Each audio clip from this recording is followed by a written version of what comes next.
Hi, I'm Dave Rowan, and I'm a science teacher here at Sonora High School. And I'd like to take a few moments of your time to share a little bit about my classes and what the expectations are from my students this year, as well as my grading policy and some important contact info. So hopefully you find this useful, and I look forward to meeting you as well as your son or daughter in person sooner than later. So, what do you say we go ahead and get started here? Um, First of all, I teach two classes. This year I'm teaching several sections of general biology as well as several sections of earth science. And both of these classes have essentially the same expectations. First of all, attendance. Regular attendance is not only expected, but really necessary to succeed in these types of courses. Of course, we're living in strange times, and with those come strange circumstances. And there will be times where your son or daughter will not be able to log in due to internet or power outages that we're facing from PG&E coming up in the next few days. But anyway, we want to make sure that when possible, your son or daughter is attending. Now, while in attendance, that doesn't mean they just logged in, but it also means that they are engaged. And I have several ways that I try to engage the students with exchanges during our discussion, as well as kind of how I close my meetings with them daily. I have them post or in the comment section a code word that I put up. And so that ensures me that they've stayed for the entire meeting and are actually actively participating. Um, if an absence does occur, you will need to call in to the Sonora High School office, which is 532-5511, extension 1, to let them know about the absence so that it can be cleared. Please don't forget to do that, because one of the policies we have within our district is that should a student exceed 7 unexcused absences, they can fail the course. So we always want to make sure that we're responsible and call in and get those absences cleared as soon as possible. As for materials for the course, obviously a textbook is required. I'll share with you the textbooks for each class here in a moment.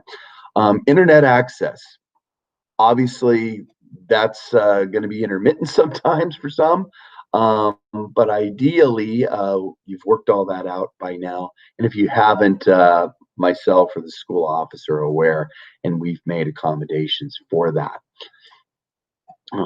I recommend to my students that having a printer is really a great tool. Oftentimes, printing something out, having a tangible item to manipulate, to draw on, to take notes on, sometimes is a little bit better than just staring at a computer screen where an assignment may be posted. It's not required that students print out assignments, but for some, it may be the best strategy for success. If they do print things out, I would also suggest that they keep things organized in a notebook or a binder. When we do return to regular class, that will be a requirement, because I do give plenty of handouts that need to be organized. So having a 1-inch 3-ring binder will be a requirement at that point. As will a colored pencil set. In science classes, we do a lot of diagramming. I try to get the kids working on projects where they're actually using their hands and creating things. And I know we'll be building various models and doing various poster projects throughout the year, and having a colored pencil set of their own is an important tool. As for late work, this is oftentimes a question people have. Ideally, everything's turned in on time, but due to the times that we're living in, and again, taking into account that there are individuals with different circumstances, I'm giving a grace period of 1 week. Now, of course, I want everything turned in by the due date, but I'm allowing still for assignments to be turned in for an additional week with prior approval from me. So as long as I know that there's some extenuating circumstances, I will not reduce the score or penalize the student in any way, shape, or form for turning things in up to a week after the posted due date. Now, if I don't hear from the student or yourself and no prior approval has been given, I may take some points off. So there may be a penalty involved, but I'll still take the work up to a week post due date. The two books that we're using in my classes this year are both by Holt, which is a science publisher. Your Earth Science book you can see has a spelunker rappelling down into a cave on the cover.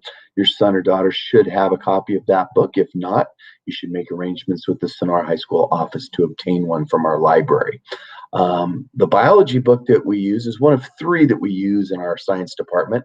This one is specifically for our general biology students. It has a picture of a brown bear, a grizzly bear on the cover. So hopefully your son or daughter, if they're enrolled in that class, has a copy of that book. Typically, they'll be reading assignments from the books in both classes at least once a week. I'm trying to pace myself to where we're covering one section of each chapter each week. As for my grading policy, I kind of break down my assignments into three categories. There's what I just refer to as class assignments, could be review worksheets dealing with reading, could be video notes that I have them take, that sort of thing. That's going to make up about a third of their grade. Weekly quizzes, which cover the sections for each chapter, are also about another, a little less than a third. And then finally, unit exams, of which there'll typically be 4 per semester, and then a mandatory comprehensive final exam. All quizzes and exams in these general courses are open book, open notes. So that's a plus for our students to help build confidence in their ability to extract information from the work that they've already done, hopefully. Important information also must include how to get a hold of me if there's an issue.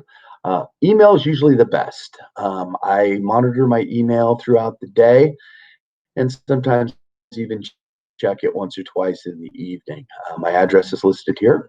I do have a phone at school, but since we're operating from home at this point, I'm not always going to be in the position to access voicemail. So again, I would direct you to using email.